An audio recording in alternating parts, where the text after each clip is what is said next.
Hello and welcome to the Intentional Clinician podcast. I'm your host, Paul Krauss, licensed professional counselor. As you may have noticed, the music is different today. That is because this is the second episode in a series about music specifically. The first episode was my interview with musician Kelley Stolz, see episode 17. In today's episode, I'm going to tell the story about how my grandfather, who was an amateur pianist, shared his gift for playing to bring the joy of music to people throughout his entire life, from the people in his community and his friends and family, to later in life where he literally brought joy to millions of people through the internet, which was not a planned thing. My grandfather played piano daily from when he was a young boy into his 95th year of life, and this episode will also feature some home recordings. I will be interviewing my father about his experience growing up in a home filled with music. My father and I will also discuss the research on how playing the piano has been found to positively influence brain development and also brain plasticity throughout the lifespan. Also regarding psychology, we will discuss how having a positive outlook and attitude in life can influence your overall health and well-being. I also interview my brother in this episode about our grandfather's influence on his life and how he and myself are working to carry the torch of creating and playing music as part of our family heritage going forward. I hope you enjoy.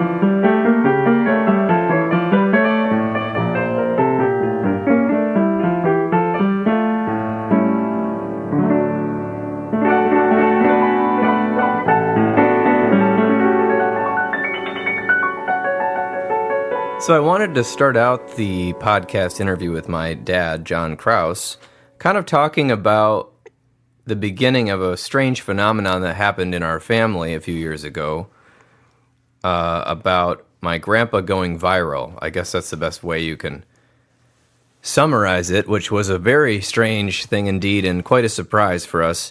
But it all started with my dad, John, starting a YouTube channel. Can you tell us about that, Dad? Yes. Good morning, Paul. I started filming your grandpa when he had more time in 2010 after his wife passed away, your grandma. And I started putting videos on in 7, 10, a dozen of them at a time onto a channel. I didn't know what I was doing. I just wanted him up there to share him with family and anyone that would listen. And I wanted his nieces and nephews and his sisters and everybody, and you and your brother to just enjoy him, and because he was still playing piano really well. And that's when he was about 88 years old. Right. And I remember that because you posted one video that said something about him playing the keys, the ivories at age 88. Right, exactly. And so I said, "Come on, Dad, let's record a few more." And we just kept going, and I kept track and kept recording different songs. And we ended up, after about 6 years of that, we had over 320 different songs. And then for some reason, I didn't post any new songs. He said, no, there aren't any more songs I want to do. So I didn't do anything with the channel. And some people have been following it were they're kind of upset. They thought maybe he had passed away. And then all of a sudden, one of his videos was spread by somebody that had a following, this guy on Reddit, and all these Reddit people saw Wally playing it What's the name of the song? Oh, the song is "It's Might As Well Be Spring." Might as well be spring. And it's him and his Might dog. as well be spring with him and his dog and it playing on his piano at home. And so that video was exciting to a lot of people that had seen him previously. And so they got people on Reddit said, "Oh, Wally's still alive. It's so great to hear." So that's when the excitement started. So that video went viral, and then I put another one up. I put a new one up, and then that one went viral too, and it was quite notable to people on the internet. And the next thing I know, a local TV station called me up and said, "John, can we interview you? I'm sorry, can we interview your dad?" And I said, "Sure." So they made a nice little interview that they put on the news one night, and so that was pretty cool. Yeah, I remember that whole phenomenon because you were unsure what was going on when you called me. I was out of the country, actually, and you called and said people from Europe and people from New York and LA are calling my phone and emailing me about wanting to do something with your grandpa's piano music. And I said, "What are you talking about?" Well, and I remember that. Right. Well, I called you because I don't understand the internet and all these things. And I was just throwing songs up on the channel and without any pattern or purpose other than to share your grandpa because I wanted to share him. And so yeah, I was working at somebody's house and I got a call on my cell phone from New York City. Somebody... This is before I knew what had gone viral, and they said, "We'd like to talk to you about basically taking over the channel because they thought they could make money out of it." And that's why I called you, because I thought, well, why is this happening? And then I got another call from Los Angeles. They said same thing, and then another call. Then they said, "We'd like to do a phone interview with your dad." I didn't even know how they got my cell number. So it was crazy. Very strange. And so then I remember saying, "Well, what in the world are you talking about?" So I went on to the internet and went on to YouTube, and one of his videos had somewhere around 500,000 views. And I watched it, and it was just him playing piano like all the other videos you would put up there because, well, mostly it was for our family. There were a few people that had found it, probably less than 100. I would say, and that loved. They were piano fans, and so they would kind of watch it and send some comments once in a while. So that was a very strange thing, and it made the front page of Reddit. And I believe that one of the videos had 624,000 views, and then you put up a next video and said, "Well, he's not gone. He's still alive." And I think he was 93 at the time. Right. And he said, "Oh, sure, I'll play a song." So he put on his fedora, and he played a song, and then they even loved that one because he was older and he played his, some show tune, and that one got 625,000 views.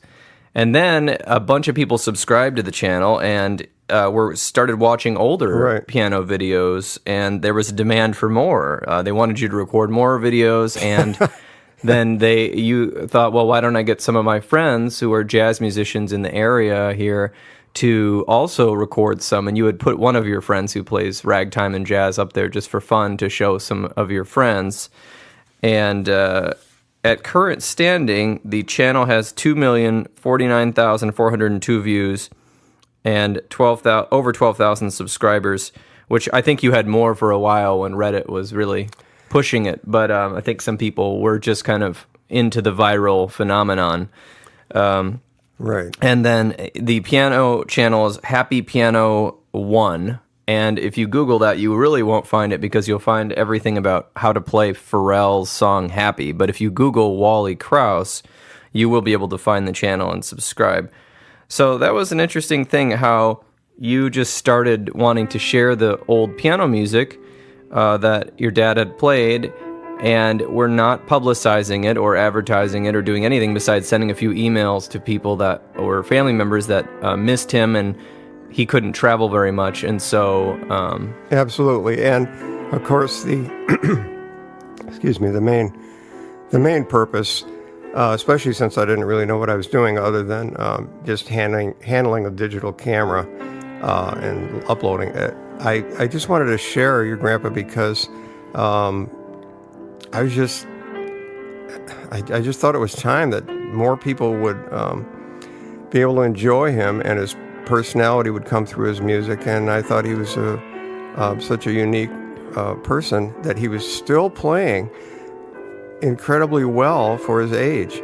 And of course, he played great when he was younger, but here he was, 88, 90, 93 years old, and still playing great and entertaining. And we had him playing at senior care places and restaurants around here too. So that's why I did it. Yeah, and I remember he would always tell me and whoever else he could tell, you have to practice 1 hour a day, every day. And he would always say that. So I'm glad you were able to share that, and now more people have been able to listen to his music, playing the old style.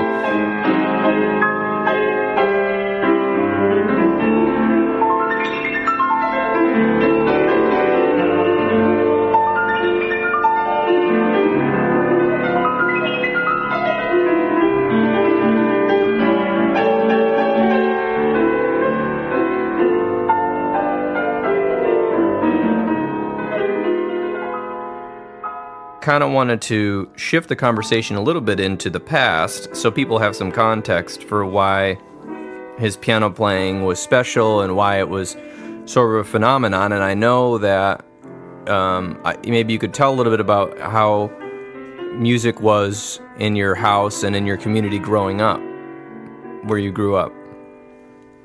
Well, I grew up having to be involved in music just because my dad was organist and choir director at a big church, and he had been an organist and choir director, as a matter of fact, from the time he got out of the Navy. He started doing it regularly in 1946.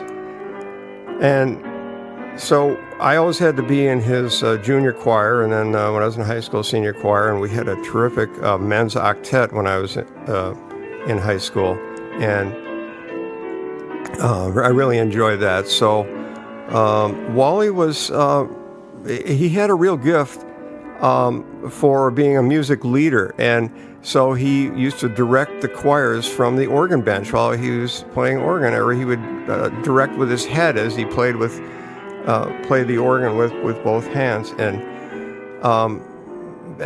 people loved him because he was so fun, and he had such a outgoing personality, and people just enjoyed being around. So the church choir, I mean, that was a time for people to have fun.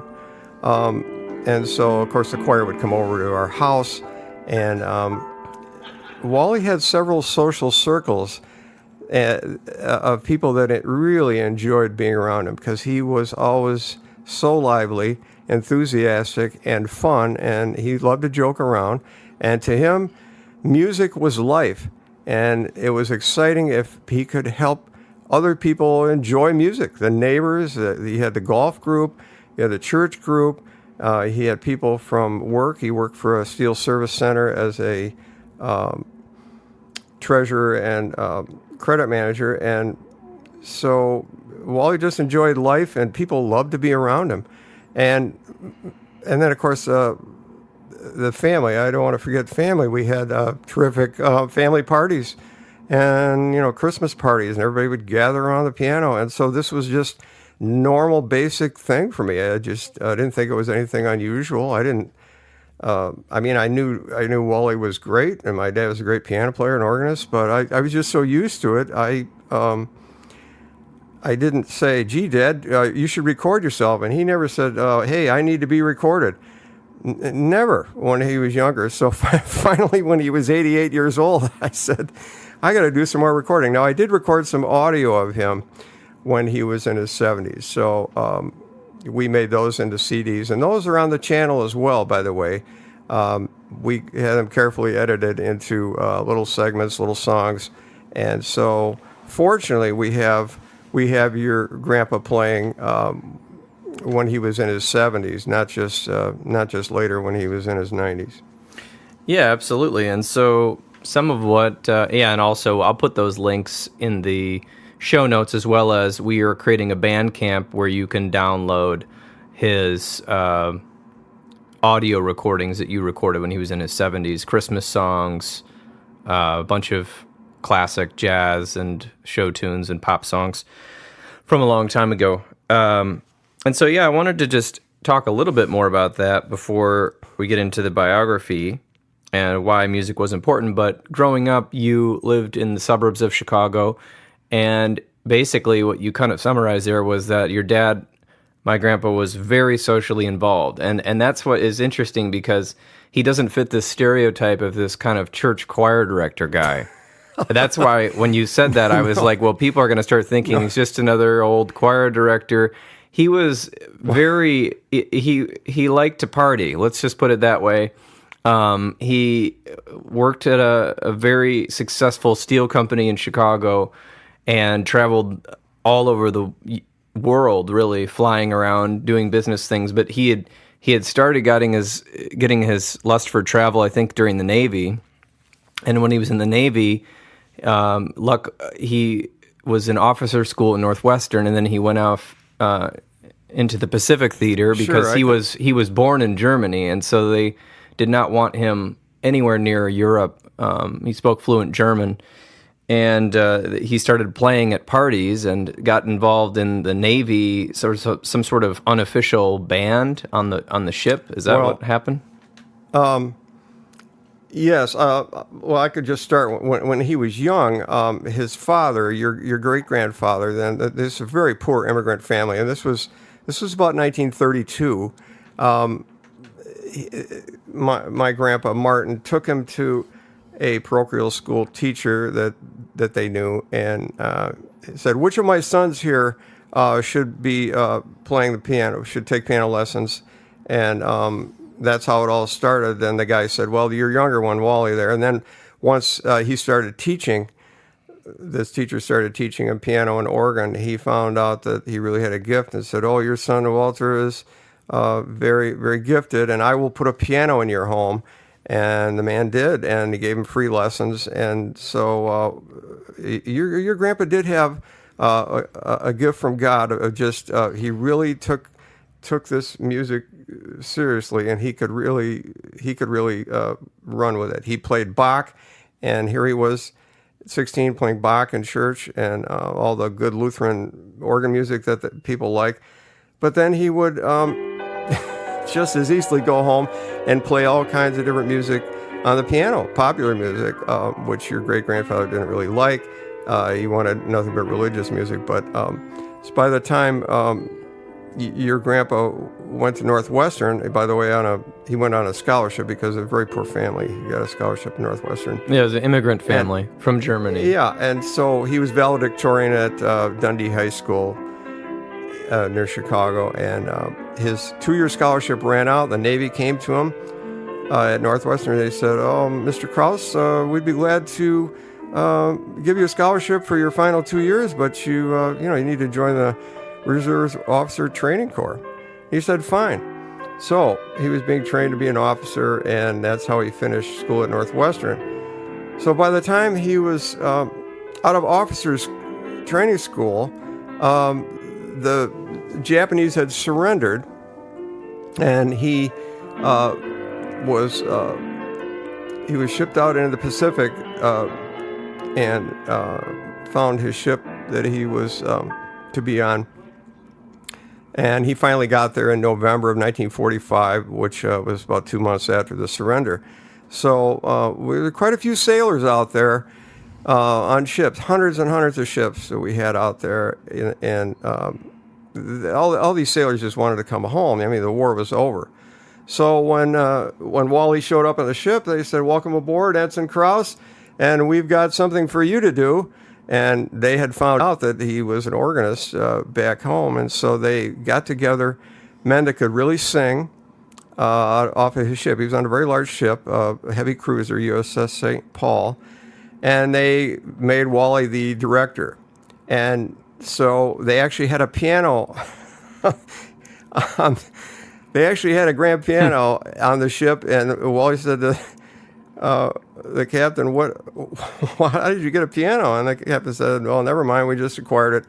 So The end of that story is that Wally then took these men and directed them into a very successful little choir that went around and entertained ships, and the other ships would find out that there's this great singing group, and they would have them come over and sing on their ship, and this went on and on. So you're getting the picture now that your grandpa was quite an entertainer no matter where he went. Then he got out of the Navy, came home, and he loved to play organ in church, so he did that in Dundee, Illinois, and as well as playing pop music. He just was, to him, life was just playing piano and playing organ in church. He loved both, popular and the Baroque music.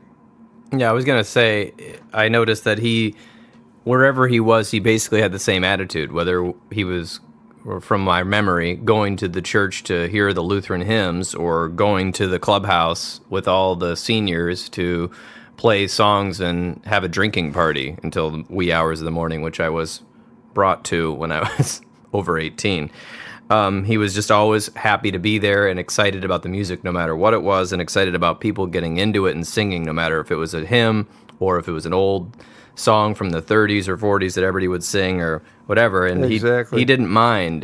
He didn't have any sort of chip on his shoulder about where music should be or who should be involved in it. And I remember you told me in the 50s and 60s when you were growing up in the suburbs of Illinois that he would have almost a couple times a month some sort of huge dinner and people just over till all hours of the night singing and playing around the piano.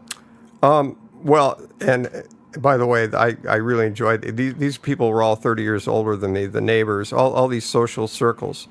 And I really enjoy these people. I mean, I would end up helping clean the house, helping prepare the meals. My mom was quite a cook, helping to prepare all these. And then, of course, there was the choir group. So Wally became very, very,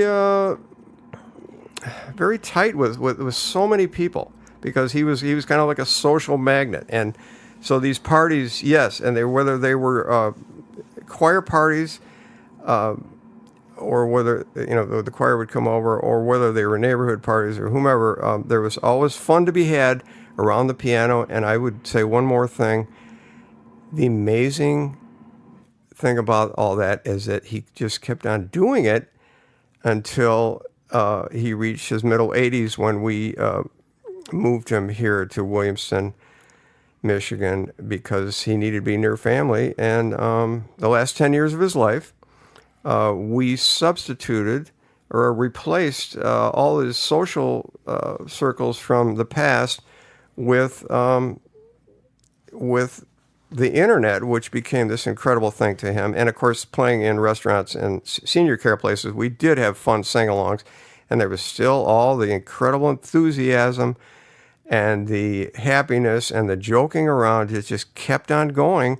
And here he was in his 90s. And then the internet, as we'll talk about in another segment, the response from the internet, the following he had, that was the most tremendous thing about the whole internet is the outpouring and the feelings and the love that people had for this elderly gentleman, and they just took to him. They were just so attracted to him.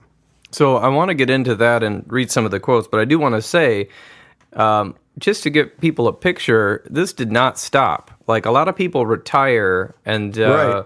they kind of just stop. Right. And so what I wanted to illustrate was that I believe Wally retired before I was born. Is that true? Or right around the time I was born, or the year I was born? You were 4 years old. Before he retired. So the early 80s he retired. In 1986, he retired from his job as a credit manager, and He was a vice president, actually, I think, at that point. Yeah. But Yeah. so the point, sorry, I just remember seeing his plaque of that. But what I wanted to point out was, so from the early 80s, when he retired, all the way until about 94, 95, or before we moved him here, he was traveling from Minnesota or Illinois, wherever he lived at the time, to Texas, Right. and playing Right. all the family parties in between, playing family parties here. Right. When I visited him in Texas when I was 19, there were parties at the clubhouse, Right. two or three times a week. He had his electric piano that he would always have in the van when they went down to Texas for the winter, and you bet he had all his music with him. He had piles of music, and it was music that all the people his age just absolutely loved. So he was the life of the party down there, and then he'd go back to Minnesota in the summer, and he was the life of the party people up there too. And this is the interesting thing that we'll talk about is he just never stopped. He would play golf, he would walk, he would go fishing, and he would play piano pretty much every day. He never slowed down until about 93. What's that? And how old was he when the three of us used to go golfing when he would he would beat you? Well, he did beat me. He was 90, and I was 30 years old. And I was whooped by my 90-year-old grandfather on the golf course. Oh, I think people should know this, that he was not just one interest person, because he loved fishing all his life, and I'll have to say I spent a lot of time with your grandpa in a boat or wading in a river when I was a kid in the Fox River in Carpentersville. What a tremendous thing to do with your dad is just fish a lot, and we just had so much fun. But fishing, reading, golf, and music, those are the biggies. And it was just so incredible that I think he was about 90, and I was playing golf with him one day, and we're standing on the ninth tee, and I thought, and of course I'm keeping score because otherwise he would cheat. He would say, "Oh, I got a 4 on that hole." And I said, "You did not," and he would kind of pretend that he made a mistake. So I thought, is he just trying to, I didn't know whether he was really cheating or not, but I used to keep score. So there we were on the ninth tee. And I thought, this is terrible. He's beating me by 2 shots, and I'm trying as hard as I can. And how am I going to live this down if he beats me? Well, he hit 2 great shots on the ninth hole, and I thought, okay, now this is really getting bad. Fortunately, he fell apart after that and hit a bunch of bad shots, and I ended up winning by 1 stroke. But it's just incredible to have your dad out there beating you when he's 90 years old. So. Absolutely. So part of this, this episode on music is also about the psychology of, your attitude and having a positive attitude. And I think anybody that knew Wally knew that he had a very positive attitude. He could make anything into, frame it positive. I mean, it wasn't like he didn't have emotions about sad things, but he would say, well, he'd just say something encouraging to whoever it was. So if you want to elaborate on that. Yeah, or joking, but classic examples are when he was interviewed, when he was, after his videos went viral, he was interviewed, and it's on the internet, and they asked him about something, and he said, "I'm the most optimistic guy around." And he would say the same thing. These either a nurse would come over to the house, or people who were connected to his daily life would come over, and they were supposed to interview him every 6 months and ask him how he's doing, and all these formal questions, and they would always say, "Do you ever get depressed, Mr. Krauss?" And he immediately would say, "No, I'm the most optimistic person around." But he wasn't kidding, because he just was.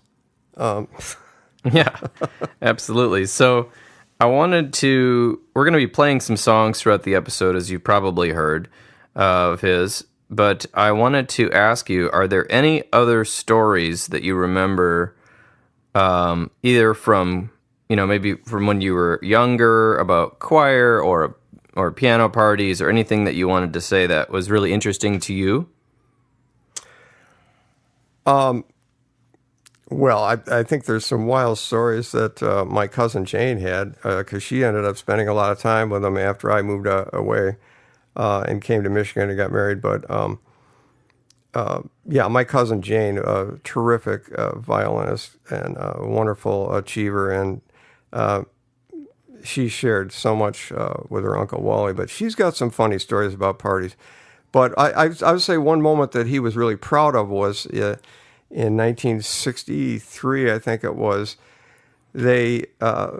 this was before I was in his men's octet, but he took his octet and they sang at a funeral, and this was a friend of theirs from church who'd gotten killed in a car accident, a young man in his 30s, and it was tragic. And after the funeral, somebody came up to your grandpa and said, I just want to tell you that's the best choir, that's the best male choir I've ever heard. And your grandpa was really proud of that because the guy introduced himself as a professor of music at Concordia University who just happened to be at the funeral. So he used to like to tell that story. So this was all pretty good because, your grandpa did not study how to be a choral director in college. He was studying business at Northwestern. He got a business degree. And of course, he didn't study Baroque music or pop music in college either. No, he's too busy doing music. So, like I said, he had a terrific gift and he had good instruction early so that he was able to just really carry on with enjoying music. And he summed up his life. I'll just say one more thing about that. He summed up when he was interviewed at age 93, I think. He said, I see my life in terms of music. So...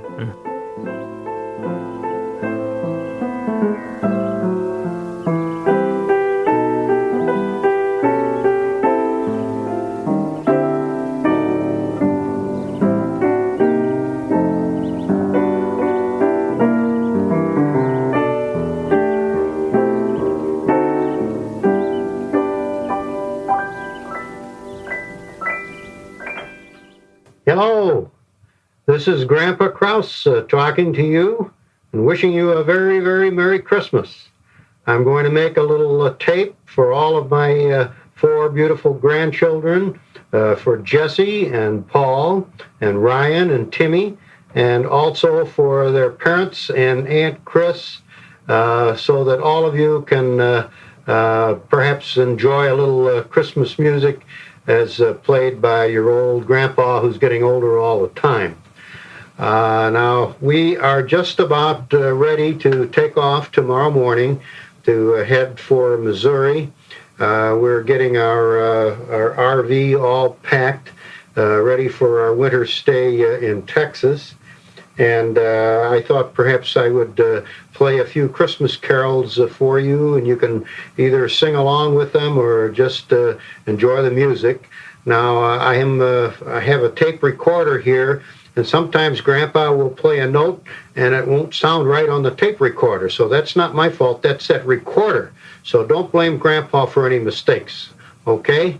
Are you all ready for this now? I'm going to just start out with some of our favorite little carols, and then I'll get some of the other Christmas music perhaps that you have heard. Here we go.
I know that you wanted to read some of the comments from the YouTube people from around the world, because the interesting thing about music being the universal language is we got comments from people all over the globe on his YouTube channel. And people, I remember, just for example, this was a common one. You've inspired me to play the piano again. Somebody who hadn't been playing for a while, or you remind me of when my grandfather used to play or my dad used to play. So maybe you could just read a couple of these.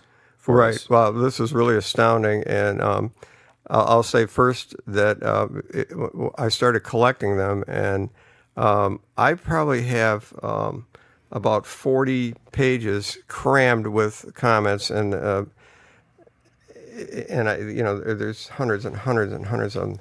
But what was really fun is that I printed them out, put them in a notebook, and I would show them. I said, "Dad, here's what your fans are saying," and here's comments from people from other countries and so on. He was just overwhelmed, and I was too. But that was really fun because he knew then he was touching people all over the world, and people would write. People were watching the channel now, our Happy Piano One channel, and they'd see your grandpa on there, and they'd say, "Mr. Krauss, I just wanted you to know that you make the world a better place. Your videos are inspiring to me. You've brought joy to thousands of people on the internet. Thank you." And they just would say thank you over and over and over. "Thank you, Wally, for making my day. You are 1 in a billion. Keep playing because it matters to me. Thank you, sir, for giving me the inspiration to play again. Wally, you are a huge inspiration. Never stop playing. That's who I want to be when I'm old. Sorry for my bad English. I'm from Italy. God, this guy is awesome. Wally, you are the definition of awesome." Yeah. These are people that really love music, and they were so touched by him. "Thank you for playing. I've always wanted to play piano, and because I see people like you, that I enjoy it so much. We love you so much, Wally. Your videos make my day. I used to play piano, and now I'm going back because you have inspired me. You are definitely important. Your wonderful music makes me smile. We love your music and your person. Wally, you said music is the biggest part of my life. Well, me too." And you just go on and on. Yeah. And the word inspiration just comes up, just dozens of times. Well, and I wonder about the inspiration, but part of the theme I saw with these just loads and loads of comments were, people were surprised to find somebody who is elderly continuing to play music and loving it. Right. And it wasn't like he hadn't faced his fair share of tragedies. His first wife dying when they were quite young, and his second wife dying, and his daughter passing from cancer, and all of his siblings passing away, mostly before him. And he just kept playing anyway. He had that positive attitude, and so I think there's a thing in psychology where people, at some point, I don't really know how to define it, but they kind of sink into an old pattern, and it's more coming inward and not putting output. And so, he spent even the last, 7 years of his life giving output to the community, even if he couldn't travel very well at that point. He had to be driven to, these gigs. But I remember before he, even in his 80s, he was playing actual gigs because his chops were that good. And then up until 95, right around 95, he started to decline a little bit in the last 6 months. But he kept trying to play every day for an hour. But I think there's something inspiring about living your life where when you retire, you aren't just sitting on a beach somewhere disconnected from everybody, but you're engaging with the community and using whatever talent you have, whether it might not be piano playing, and maybe you have a talent for talking, maybe you have a talent for teaching, maybe you have a talent for listening, maybe you have a talent for woodworking, or maybe you have a talent for helping kids. And I think that's a thing that we need more of in the world is elderly people getting involved and sharing all their knowledge and wisdom and gifts with the younger people, and not having this separate mentality all the time. Now, I get, I have acquaintances that live in 55 plus communities, and I think there's a lot of value to that, because you want to be around people you understand, and you want to have it quiet and all the kids not blasting their stereos and getting up early and all that. But I also think it's just, if there's a way for all of the people enjoying their retirement to just stay engaged somewhat in our society, I think it's just going to make us have a richer society, even if it's just a few hours a week. And so that's something I think Wally inspired me to do, as a young person, is just not to think of my retirement as, oh, well, I guess I'm done contributing now. I'm just going to sit at the cocktail bar and twiddle my thumbs and watch television and news and yell about it for the next 30 years. I intend to want to stay engaged in some way with younger people, with the community at large. And I think that's hopefully, I think a lot of that came through on the YouTube comments. Right. Well, what was really amazing, excuse me, was that from all these comments from people, I was just amazed that his personality did come through so well, and people could enjoy more than just piano music. They just took to him, and they were attracted to his enthusiasm and his positive mental attitude, and so that was really exciting to me, that he was a very special person, and he was living proof that the piano is a lifelong instrument. It's not something that you just play when you're younger and then you forget about it. But the piano, you just keep on going with it, and he was definitely a living proof of that. And people said things like, I hope to be as awesome as you are when I get older, Wally. Keep being awesome. So this inspirational thing was something that it still overwhelms me, and it was so much fun to read all these comments to him, because he just was amazed. And so I kind of want to move into talking about piano and the brain that we discussed. And before I get into that segment, maybe you can get prepared for that, I wanted to say for a moment, it was interesting to me that you had actually put a few videos of him just telling stories verbally on the channel. And I remember you had done that for, I think, some of his great-grandchildren. Right. And that were in Illinois and couldn't travel very often to see him. And oddly enough, those videos started getting hundreds and hundreds and hundreds of views from other people that wanted to hear Wally just tell a story about a fishing trip or whatever it was. And so basically I remember that people were wanting more stories from him, and I think I'll play one of his stories at some point. Walter, I didn't know you were so talented. Huh? I'm not that talented. Oh, I've just been at it long enough. When I was in 5th grade, I went to a Lutheran parochial school. I had an older brother, a year older, and my dad took the two of us over to this parochial school teacher, and he taught 5th and 6th grade. And my dad asked him which one of these boys should be taking piano lessons. My brother had a good sense of harmony. And naturally the teacher took the younger ones. That's how I got started. And then the teacher was the organist, and he trapped me into playing for Sunday services for the choir. When you got 300 people there, whether you practice. And he had a beautiful Baldwin Grand. Not as good as this, but in good tone. I was playing a $50 upright at home. So that's what got me started. And I've been doing it since 1938. But you gotta have the talent. If you don't have the talent, Well, I got, you develop reaction time, yeah. In classical music sometimes you have 5 chord changes in a single line of music. Yeah. Ständchen, that's the name of it. Schubert, Ständchen. See that?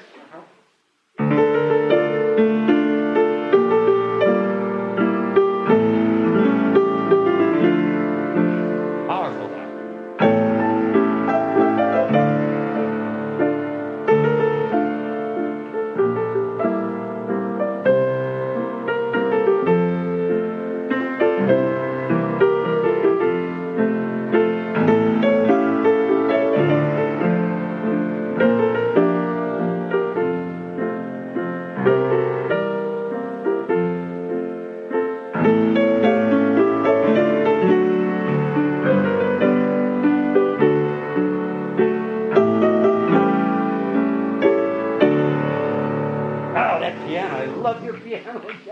What a sound. I can't believe nobody plays it in this house. Too bad. I know you can't force your kid. I tried forcing you, it didn't work. But isn't that pretty? Yeah, sure. Ständchen. My father loved that. I don't know where the heck I had everything music to that. I'm trying to think. Oh, Edna reminded me of one from Tannhäuser. The Pilgrim's Chorus from Tannhäuser. Oh, golly, I wish I could find music to that. Well, it's from Wagner, Richard Wagner, that's opera, Tannhäuser, the Pilgrim's Chorus. Oh, golly, I used to play that all the time. Matter of fact, when I didn't want to do the dishes, I'd quick sneak in there and start playing the Pilgrim's Chorus. And Dad, lass ihn gehen, er muss üben. He's got to practice, leave him alone. the girls still give me the business on that. They do, huh? Oh, yeah. Oh, we'll never forgive you for that. We had to do the dishes all the time. We're in there playing the piano. When you see Edna, ask her about that. She'll tell you.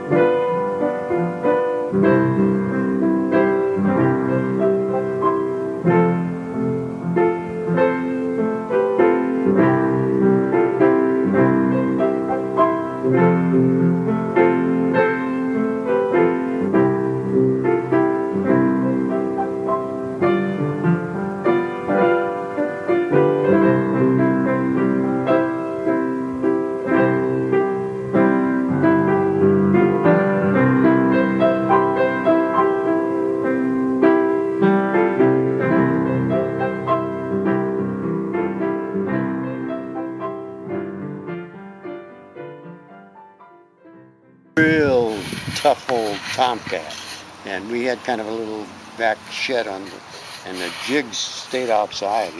And he had his ears, half of them were chewed off. He'd always getting in fights and whatnot. Yeah. And it was pretty cold. He came inside to eat, and it was pretty cold one morning. And Dad was sitting down, and Mom had just set a bowl of oatmeal in front of him, and I had let Jigs in the door, and I didn't notice he had a big fat field mouse, and how cats play with the Jigs flipped that mouse up and right in Dad's oatmeal, and we laughed about that. I'm telling you, it was really funny. Had he taken a bite yet? No, he was just about to, So she, of course, dumped it out and made another batch. Oh my God! But that tomcat was something else. He was in fights all the time. Well, that must have been about 1930, huh? Oh yeah. When you were about 8 years old? Yeah, I was very young then. I came through Ellis Island at the age of 3, and I think Paul, Rudy, my brothers, sent him $100 or whatever it was, but they've got the names: Brass, Martin, Herman Krauss and. I was at New York too, and I saw that as well. Did you? Really? I did, yeah. Because Paul had seen them, and he told me where to look for them. Oh, Paul. Yeah. Yeah. Because we went there with the high school Paul made trip. a rubbing of it. He That's made what a I rubbing thought. of it. Yeah. Yeah, I was 3 years old, and then I'll never forget. We lived in this small town, Carpentersville, and up the street, my kids were playing baseball, with the ball and the bat. Hmm. I mean, none of that didn't gotten to Germany yet, Okay. So I wondered what they were doing, and so I thought, well, I can throw, so I found a rock and I'm going to throw it over the house and went right through that big window. And I thought, oh Dad's going to kill me, Yeah. But then finally I started school, and again, I couldn't speak a word of English.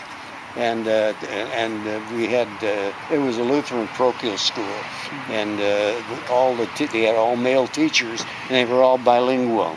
Okay. And so it'd be recess time, and the kids would get up and head out there and start. And then you Vater, du bleibst hier. The teacher would read them, and he said, Walter, you stay here. And then he'd teach me what he taught the kids, So what were you learning when, were you just sitting there wondering what was going on during I normal didn't. class? I had no idea what was going on. But he talked in German because he was bilingual. So, Right. So he told me, boy, I learned fast. It was in 4th grade when I started thinking in English. Okay. You think in a language. Yeah. But boy, I learned it early. And were you good at tumbling in high school? Oh yeah,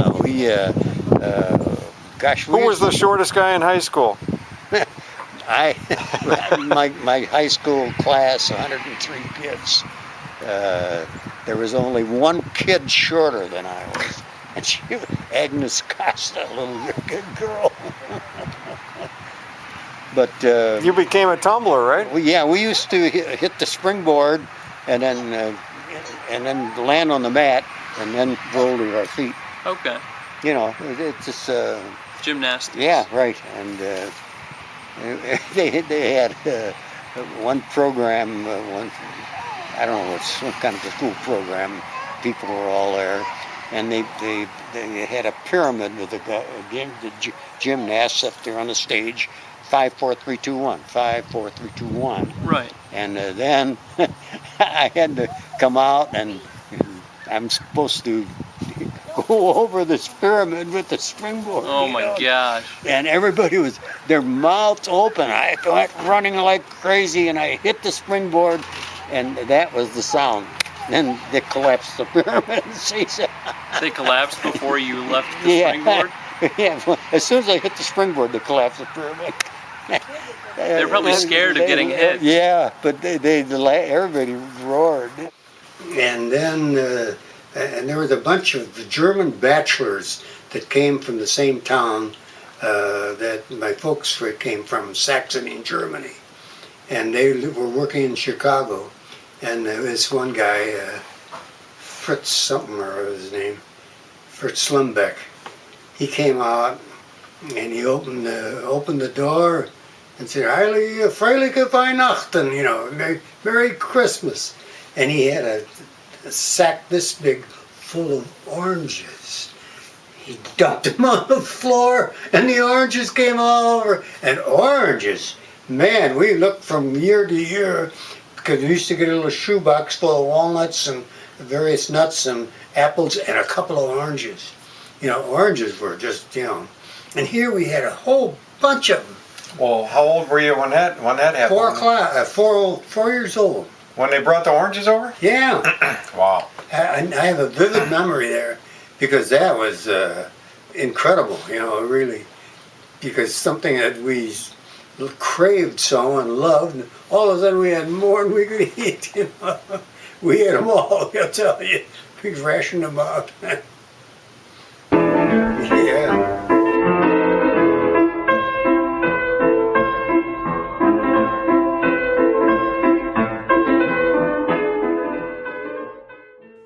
Wally Krauss was born in 1922. He was born in Germany, and he was brought over in 1925 by his parents and his sister and brother. They settled near Chicago, and he began piano instruction at approximately age 8. And at age 16, he was actually good enough to substitute as a church organist and choir director at a Lutheran church in West Dundee, Illinois. He got a scholarship to Northwestern University, and in 1940, he went to Northwestern, and in 1945, he graduated and with a degree in business and also as an officer in the Naval Reserve Officer Training Corps. He joined his ship in late 1945, where he directed a Navy choir that entertained ships in the fleet. He was a lieutenant in the Navy by the time he got out. He got married in 1948 to Marjorie Zangi, and they raised 3 children in Barrington, Illinois. He was a very dedicated church organist and choir director in total for over 35 years. And he brought much joy and fun to his family and all his friends, everybody that knew him, through his lively optimism and his love for life and piano playing and singing and making music fun and important for people around him. He played his unique, happy style of piano in restaurants, senior care facilities, and of course, parties and at home with family. And even if nobody was around, Wally played piano every day because music was so important to him. And he brightened the lives of people just by being a fun-loving, caring person, and his legacy can be summed up as to be kind, humorous, friendly, enthusiastic, and have happy times with family and friends, stay optimistic, and share the joy of music.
And so I wanted to talk about another element of psychology in this, about brain plasticity. And, actually, who better to have on this than my dad, John, who is actually a piano tuner, has been tuning pianos since the late 70s, and still works today tuning pianos in mid-Michigan here.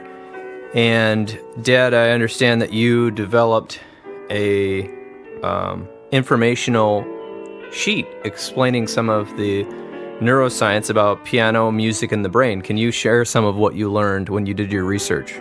Right. Well, it wasn't hard to find things about research on the brain and music, because since the early 90s, there have been a lot of studies done. So I like to give information and be inspiring in any way I can when I go in the home and tune a piano for people, so so their kids will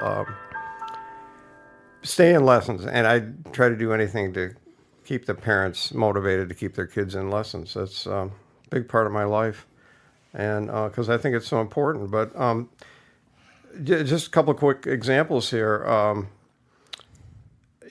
Piano instruction for children is far superior to computer instruction. in dramatically enhancing the abstract reasoning skills necessary for learning math, science, and spatial temporal reasoning. That was from University of California, Irvine. Piano playing improves memory, bolsters self-esteem, and relieves stress. Piano students build good habits, focus, perseverance, diligence, creativity. They develop patience, discipline, dedication, and confidence. That was from McGill University in Montreal. And just a few more here. Music instruction is necessary for brain development, enhanced coordination, concentration, and memory. University of California. Music and training enhances a brain function that dies away. Now, this is amazing. Studies show that a child's brain develops to its full potential only with exposure to the necessary music-enriching experiences. If not stimulated during early childhood, certain neuron connectors die. What? And that's also from University of California. I'm going to have to put some of these in the show notes as well. I know you have like 25 facts, but you want to give us a few more good ones? Sure. And these are, this is just a few out of the hundreds that are there. The scientists and therapists agree that playing piano positively affects the biology and behavior of seniors with memory loss. Senior piano players reported a decrease in depression, decrease in anxiety, and decrease in loneliness. And that's from University of Miami. Piano instruction causes both sides of the brain to work simultaneously. And then personally, Lansing area doctors have observed new neuron connections in the brains of 2 patients with brain damage, and they attribute this to the consistent piano playing and practicing by the patients.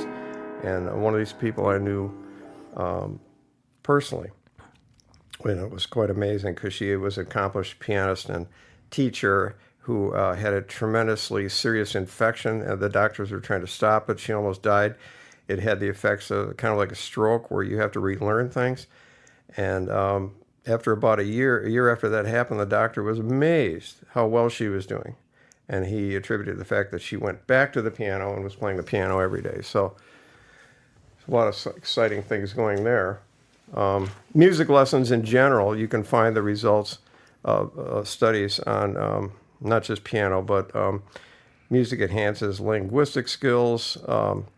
Music students achieve a higher grade point average than do non-music students at the same school. They have higher SAT and ACT scores than non-musicians, et cetera, et cetera. And one more here that's kind of amazing to me. The world's top 3 nations of academic excellence have mandatory music requirements for their students.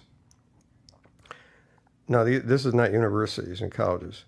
Hungary, one of the poorest nations of the world, ranks highest in academic excellence. Every child in Hungary has a mandatory music requirement for kindergarten through 9th grade. The first 4 hours of every day in Hungary are set aside for music study, orchestra, and choir. In the afternoon, when students study math, language, and history, they are able to achieve high academic grades because their brain has been formatted for orderly storage and retrieval of information. And that's from Deanie Riggs' Early Childhood Music article that she wrote. So, oh, wow. Kind of amazing. Yeah, and so I think music opens us up to something. And I think it also is a stress reliever, and it also triggers memory. So there's lots of things going on with music. And I think it'd be important, if you're interested in this, to continue to do your own research into this. But if you're not involved, I've found that piano lessons are quite affordable, and voice lessons and other music. Wherever you live, I've found that decent lessons can be purchased for somewhere between $45 and $60. And if you do a payment plan, even cheaper. It just depends what kind of area you're living in. I'm sure this does not apply to New York City, Manhattan, but it does apply to mid-sized cities across the nation. And even when I was living in Chicago and Phoenix, I was able to find affordable lessons. And so even if you think I have no time to practice, I'm not that great of a musician, just get into lessons a couple times a month, and you'll be amazed at what you'll learn from that, or get involved in a local choir. And I've been involved in music all my life, and I know that when I've been practicing and playing more, I find my mood is better. I find just all sorts of ideas come to me that I wouldn't have had otherwise. Sometimes if I'm practicing piano on a Monday or Tuesday night for an hour, all of a sudden all of these ideas for my work day, my business will flood into my mind after I'm done playing music, which is so strange, but like kind of original ideas. So I've seen this firsthand in myself. Not so strange, really. That's an example of it right there. Yeah, exactly. And which is weird because I was trying to not think about work, and then it came back. So, but it was useful because it was a very unique idea that I hadn't thought of before. And after I played piano for an hour and a half, all of a sudden I thought of this idea for my business to make it more efficient. So I wanted to talk, just as we're kind of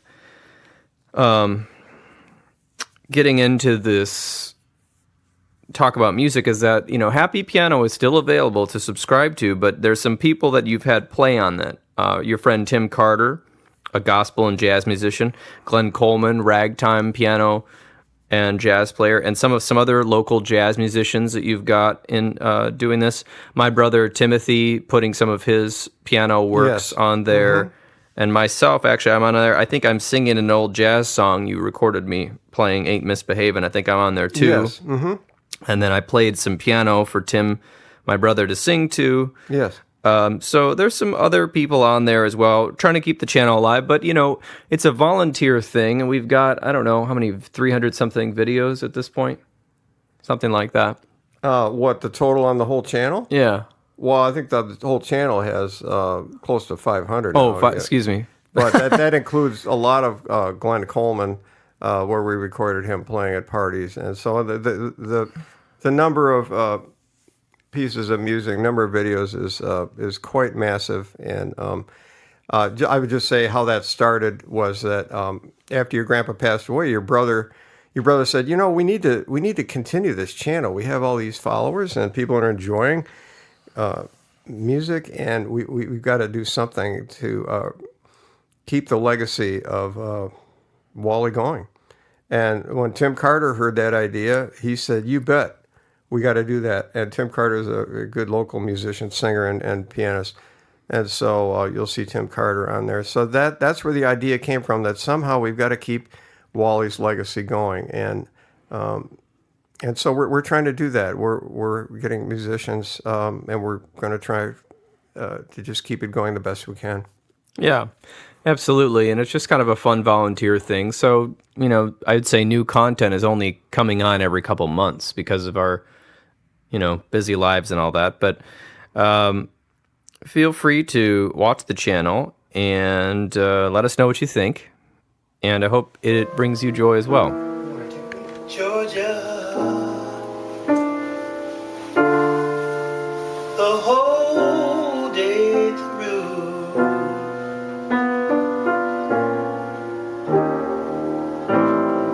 just an old sweet song keeps Georgia on my mind.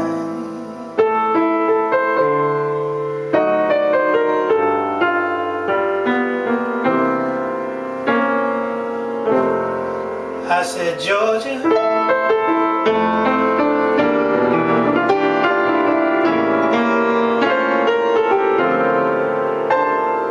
a song of you comes as sweet and clear as moonlight through the pines.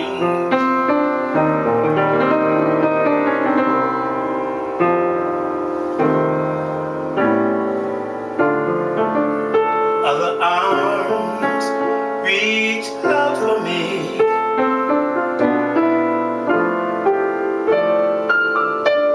other eyes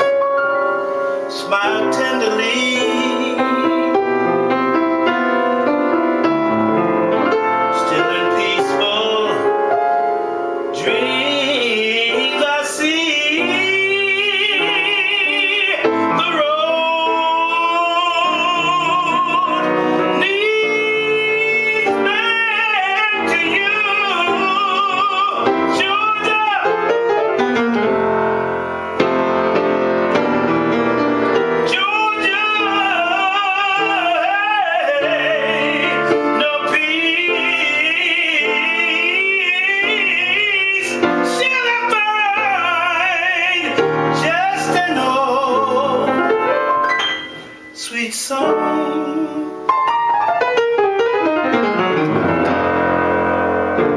Keeps Georgia on my mind.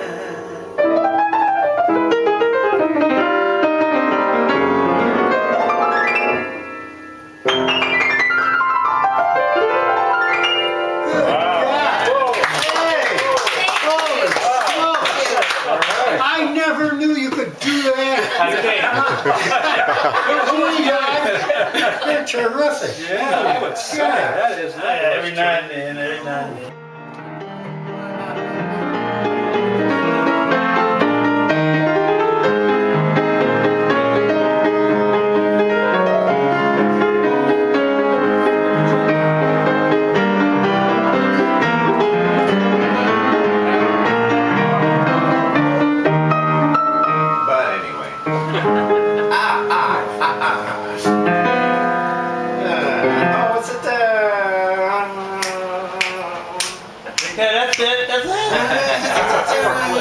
Clicks on the wheel.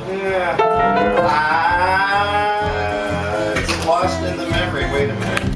Flipping coins on a watch, reflected sunset. Old Abraham, old Georgie, when I was a good boy, young, I had it all now. Smile and tell them your name. When I was a good boy, young, it was so simple. Tie your shoes and run in the rain. Shoes and run in the rain. Shoes and run in the rain. Shoes and run in the rain. Shoes and run in the rain.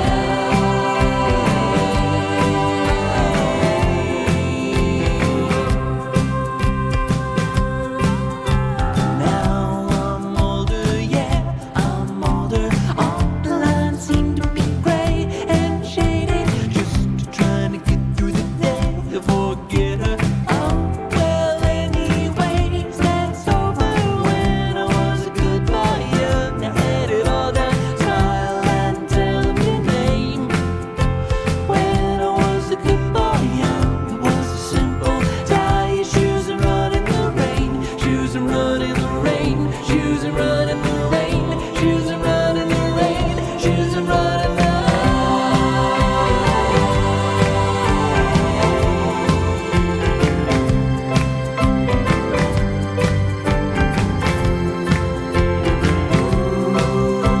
yeah, you gotta go. Hold on to it all. Clouds with your hand on the shits of the Now, for part of this episode, I'm going to be interviewing my brother, Tim Krauss, about our grandfather's life and his music. And so, Tim, welcome to the show. Hi there. So, I just wanted to kind of ask you some questions, maybe starting with childhood, about your memories of our grandpa Wally playing piano. Well, that is really where all the memories center, that and fishing.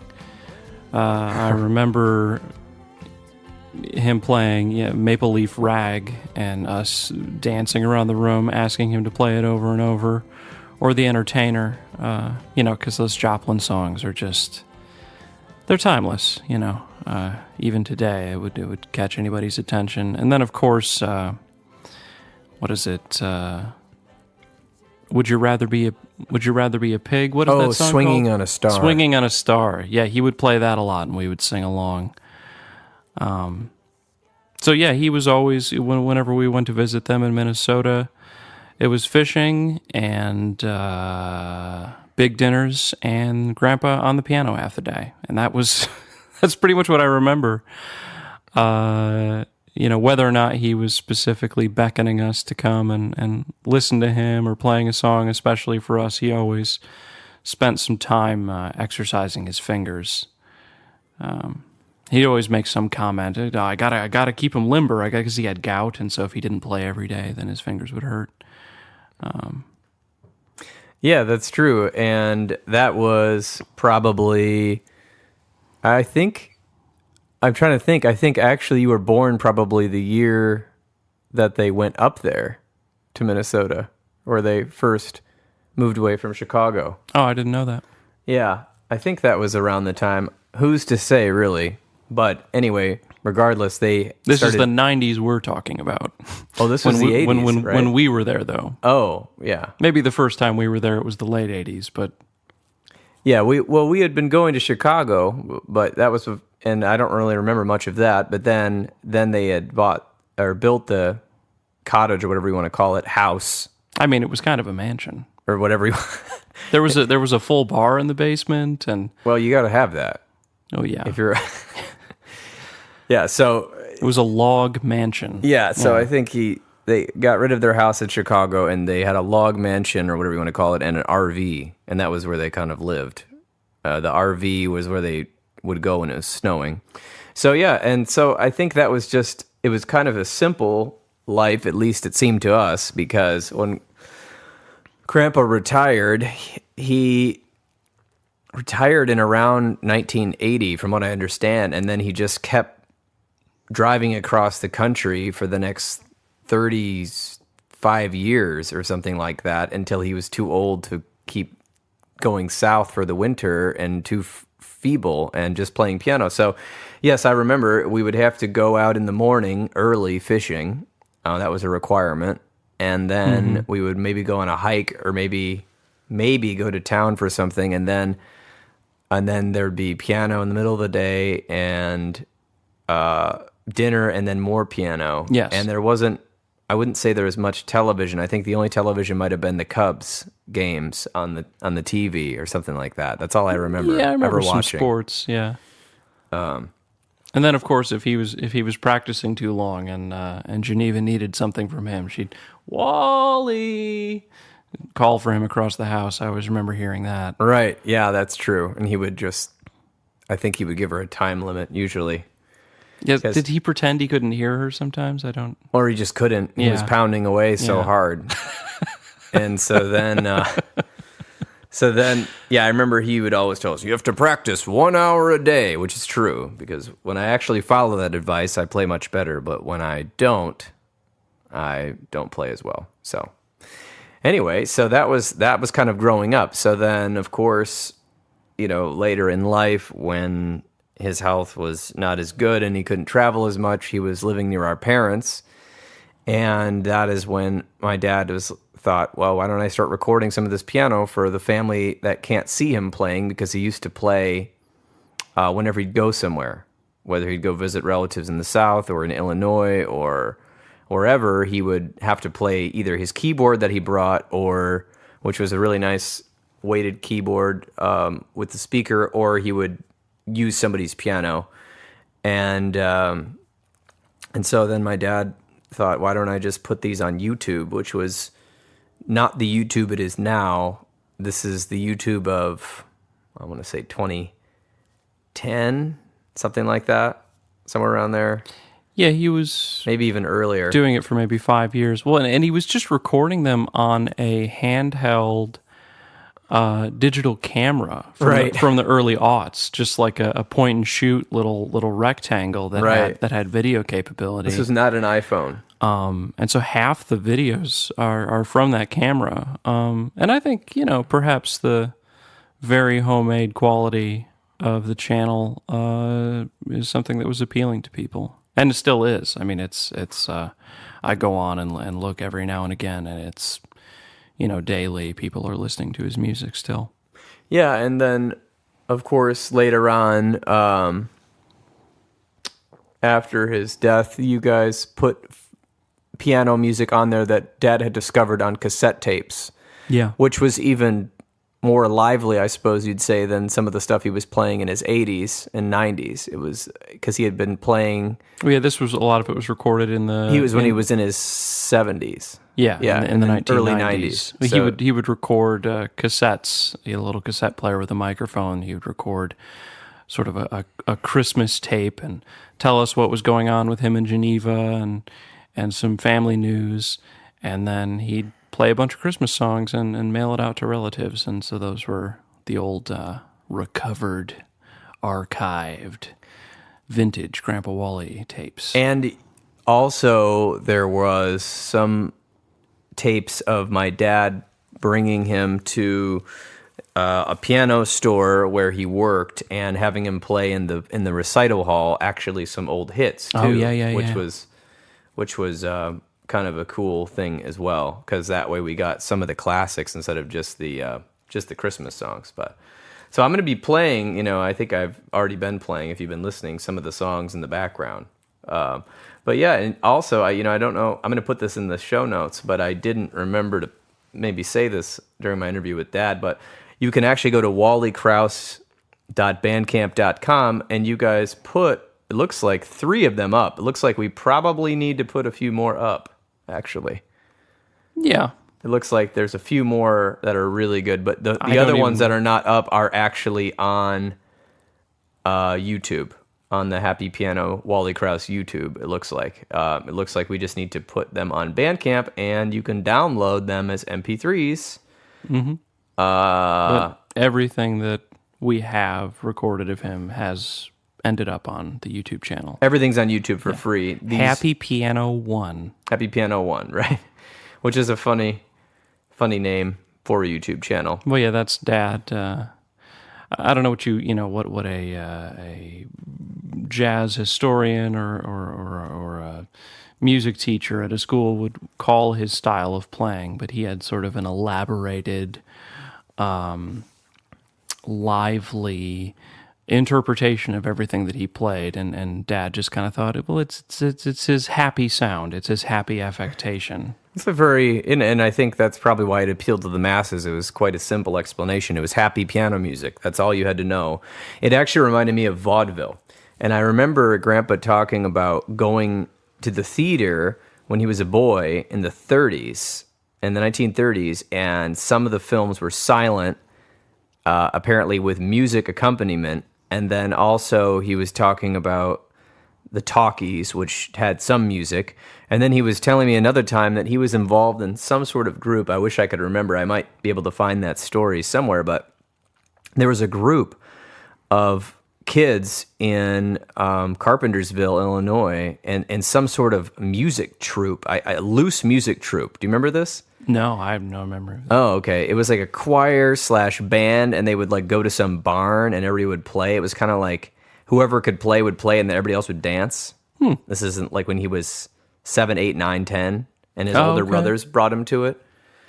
And I remember this story because I saw a picture where my dad found it of him and his older brother Rudy at this like some sort of official photograph from this barn shindig or whatever. Hootenanny. Yeah, something like that. And he was telling me about it, about playing the music. So it seemed like whenever my dad and I talked about this, wherever he went, there was music. The Navy, there was music.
Well, yeah, there's that story. I don't know if you and Dad talked about it, but he after VJ Day, he was stationed in the harbor of Shanghai on a cruiser, and they still had a whole fleet in the harbor, and there wasn't much to do, and so he talked to some of his superiors, and he said, "Well, I run a choir at church. I can get a bunch of the guys together, get them singing. I play piano," and so he had a choir, and they toured the boats in the fleet in the harbor of Shanghai after the war, and I just famously remember there was one night that he said he was playing piano by himself on one of the ships. They were all drinking. He was rather a few sheets to the wind, and some famous admiral came up and found them all drunk with him playing the piano. I don't remember the admiral's name, but actually, Dad did remember the admiral's name and looked him up, and he's like a famous I can't remember what his name was. But he sort of patted Grandpa on the back and said, "Good job, good show, son," or something, and went on. And I think that spooked Grandpa a little bit. In a good way. If an admiral finds you drunk and lets you get away with it, that's a big deal. Right. I don't think the military especially back police, in the 40s. I think music can really help you get away with a lot in life. So if you're listening and you're wondering how to charm people and get away with stuff, I think music might be one way to do so. And that actually makes me laugh because I had this stack of photographs that I don't think it have any family significance at all of him and his second wife going around to like resorts in Hawaii, and I'm thinking like, of course he jumped on the piano in the hotel lobby and made friends and probably got his drinks paid for. And it's just kind of funny to me how you don't have to. I talked about this a little bit. The music is the universal language. You don't really have to explain much.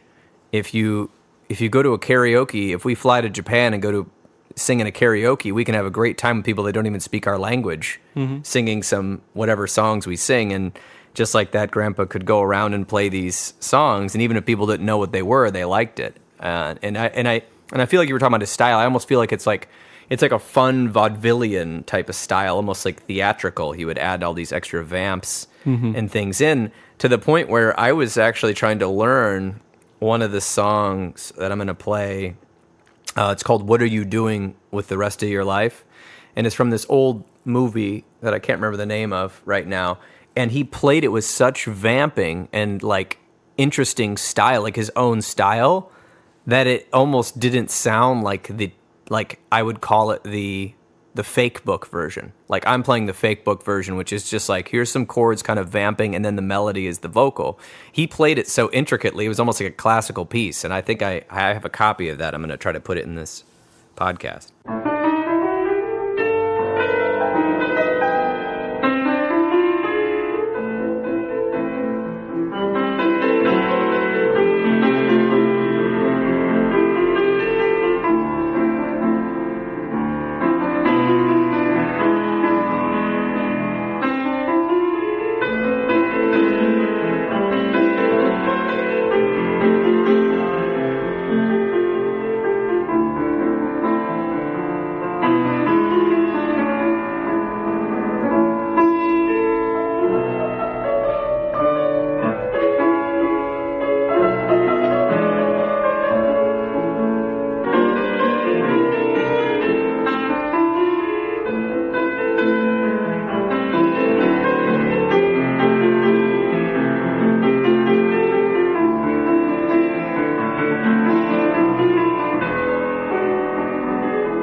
Well, and I do remember some of the last recordings that we have of him playing.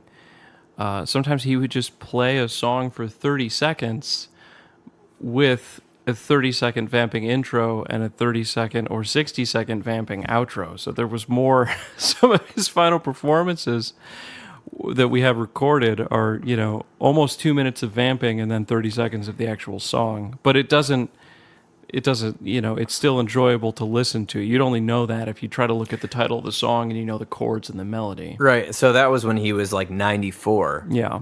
before he turned 95, he was still playing shows, I suppose you'd call them, and he had gone from playing restaurants for fun in his retirement to Getting paid. What's that? They paid gigs. Oh yeah, no, he always told me 80s. how much he got paid per gig. He was always very proud of that, and would tell me, I made $100 just playing at brunch or whatever, or $200 anyway. So, and then he also played in nursing homes that my dad set up, and they paid actually quite well. Didn't know that. Yeah, they did. They pay. Nursing homes pay. For all you musicians out there who know how to play covers, it's a good place to make money on a Sunday or Saturday afternoon. So yeah, he played there, and it was just interesting because even right at the end, when he was almost 95, he passed away a little after 95 years old. You know, he was playing for old folks who just, you know, it brought them back. I think it's like part of that memory. When you hear a song, you can remember. I at least for me, sometimes if I hear an old song I haven't heard in a while, like an old song meaning from my youth or something, it'll bring me back to a picture in my mind of when I heard that song. So it makes me think that there's something to musical memory. So I wonder when a lot of the old folks really responded well, even the nonverbal ones, to when he would play some of these really old songs. And anyway, what I want to know, what else were you thinking maybe about Wally, or just the topic of music in general and how it leads, can help people in their lives? I mean, I feel like it's pretty self-evident with everything we've said already, just that he, was quite lucid up until the end of his life.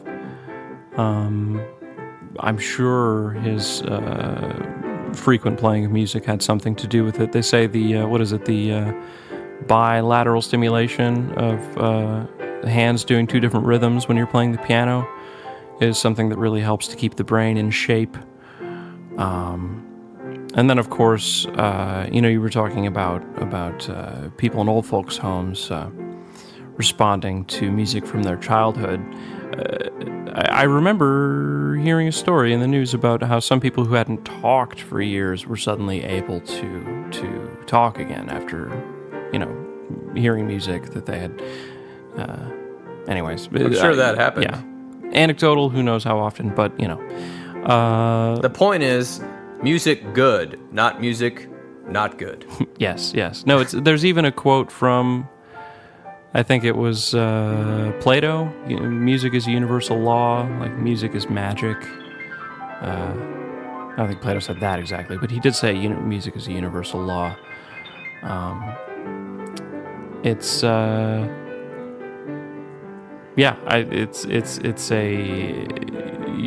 if you study it all throughout history, I mean, the amount of music gaining complexity throughout history with the ever more complex mathematics that we had. The only chords that were considered consonant, 2,000 years ago was supposedly an octave and I think a fourth. And then slowly through the centuries, that people accepted more intervals. But so the music that we listen to today would sound like insane garbage to Greek people. Right? How can you make or demonic even? You can't play this on a lyre. Yeah. Right. So it's very interesting how you trace the history of its interaction with various eras of superstition and. There's the trichord. What is that? It was literally called like the devil's interval during the Dark Ages. There's a forbidden chord. A lot of things went wrong in the Dark Ages. Yeah, but I mean, it's just. I guess what I'm trying to say is humanity's. Well, we could go to the 50s, and Elvis Presley was considered like the thing that was going to ruin America because he was shaking his hound dog legs all over the stage. Anyway, yeah, so I mean, there's always been this interesting thing where I think music is sort of a progressive element that doesn't need to be it doesn't need any introduction. No intellectualization. Well, it brings. Yeah, I think hopefully you can intellectualize music. No, but I'm just saying sure, people get it. People get it immediately. Yeah, you That's get what it, you're like saying, you yeah. feel it, and I think the most, I think that's why people like Wally's songs, because he was just playing stuff, he was interpreting it. He wasn't playing his own songs; he was just playing famous songs from when he grew up, and he was doing it in his own way. And music in general, I think the songs that really grip people are something where, I don't know how to describe it, but it's just this sort of unexplainable element to the song. Like, we could probably deconstruct the song and get all the chords and write all the rhythms out, as people do, to, arrange it in some way. But there's always this interesting thing with songs that just grip people and stay with you, and you can remember, at least I can remember, different lyrics and different melodies from different times. So I think it's an important part of our shared humanity to be a part of music, musical community. Not that you have to play music, but just having it be a part of the arts in our community. So. Sounds good. Oh, nice pun. Not Okay. intentional. So, yeah, I mean, I just want to see if there's anything else. Do you remember any stories, any other stories about Wally from your childhood that reminded you? I mean, why did you, what inspired you did he inspire you to play piano, or? I don't remember ever consciously making the decision for that reason. I mean, honestly, I think part of it was that we grew up having a piano in our house. But, I think it certainly cannot hurt to watch one's grandfather play amazing music as you're growing up. So, I have to imagine that was part of the inspiration, even if it wasn't conscious. Yeah, excellent. I think same here.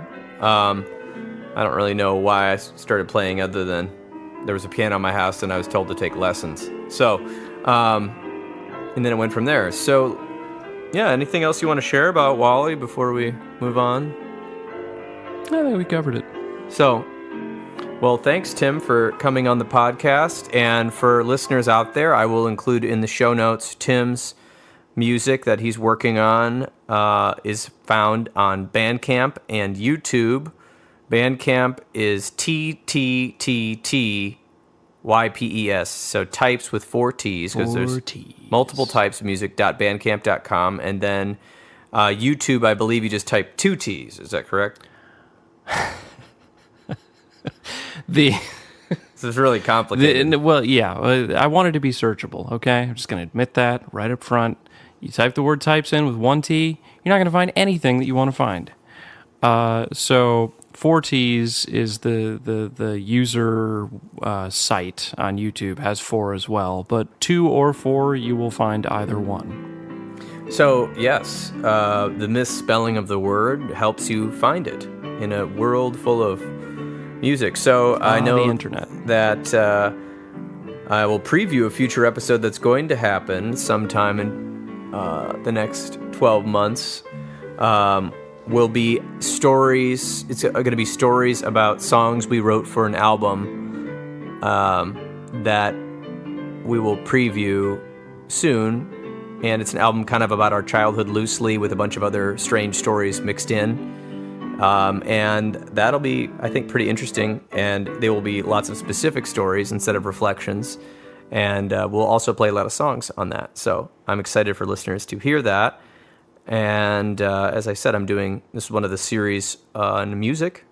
And yeah, I guess that's all I've got to say. In this season of Giving, we bring you a story about a Williamston man whose passion for the piano is touching hundreds of thousands around the world. Tonight, News 10's Ann Emmerich shares a story about his gift that keeps on giving.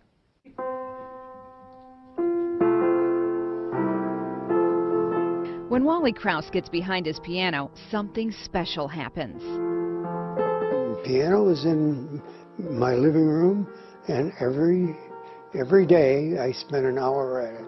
I just do that. It makes me feel good, keeps me living. For 82 of his 93 years, Wally's touch of the keyboard has made a lot of other people feel good too.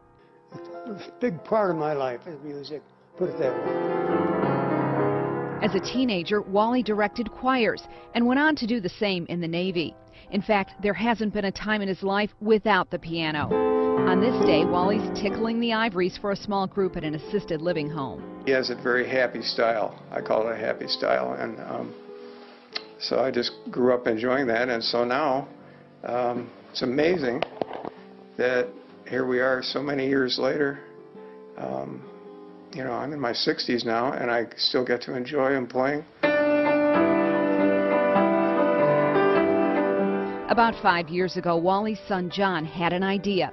Why not use technology to share Dad's music? A way to let family and friends near and far enjoy it too. So he started a YouTube channel, calling it Happy Piano 1. I'm as amazed as he is about it, that he's got fans, and they just feel his joy and his little happy style comes and touches their hearts, and they write these beautiful comments. Comments from people around the world. More than 14,000 subscribe to Wally's channel. His 300-plus videos have amassed some 1.7 million views. Did you ever think you'd be playing in front of that big of an audience? No, I absolutely, I just can't believe it, you know. I'm amazed at that. I really am. But it's heartening to me, you know, because it kind of makes me feel better. So people were worried about you because you hadn't posted in a while. Well, yeah, and I had a spill, you know, and that's bad when you get to be my age. Now recovered, Wally's back, sharing even more songs for his audience. A music man with a gift and some advice for those behind him. If you enjoy music, and for goodness sakes, follow it. In Williamston, Ann Emmerich, News 10.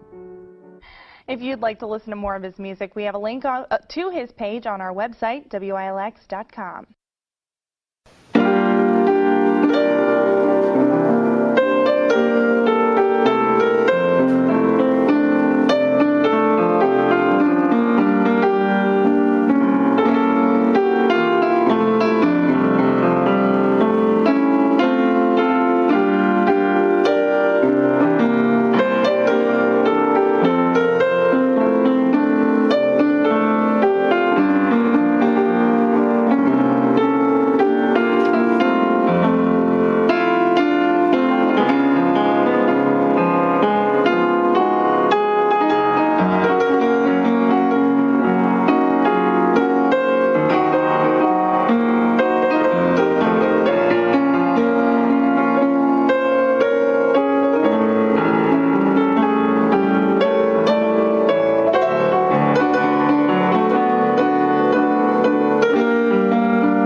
Well, thank you everyone for listening. I hope that you enjoyed today's episode. As we discussed, I will have links in the show notes about where to find my grandfather's YouTube channel, where you can still watch him playing hundreds of songs. I will also feature some links for my brother and my own music, as we are working on releasing a collaborative project in this next year, and we also have played a lot of music for both a part-time job and also for fun. Also included will be some notes on brain plasticity and the piano, as promised. As the Intentional Clinician is a podcast about counseling and psychology and philosophy, I do want to make an announcement. If you are suffering during this time in your life, please do not hesitate to make an appointment with a local counselor. Please look into their credentials and make sure that they are trauma-informed and are up to date on their education. If you are having much more difficulties, you may need to see a doctor or seek additional help or support groups. Help is out there and change is possible. Another announcement I wanted to make is that I have my first sponsor for the podcast, which is Simple Practice. SimplePractice.com is a electronic health record system for counselors and social workers and other psychotherapists, and it works fantastic. Since moving over there, I've really enjoyed their services, and they also now have billing services included for if you take insurance. So I found them quite easy to use and simple. I also have a link. If you want to try it out, you can click my link and try it for 30 days for free and see if you like it. And if you like it, you can subscribe. I found that it saved me a lot of time. So that link will also be in the show notes. If you are looking for a counselor and you live in the Grand Rapids, Michigan area, I am the clinical director of Health for Life Grand Rapids, which you can find at www.healthforlifegr.com. And we have many awesome trauma-informed clinicians who do a range of therapies like EMDR, somatic experiencing technique, and more. Find out more at www.healthforlifegr.com. Thanks again for listening, and feel free to share this with your family and friends. And I hope that whatever you're doing, that you have a good rest of your day.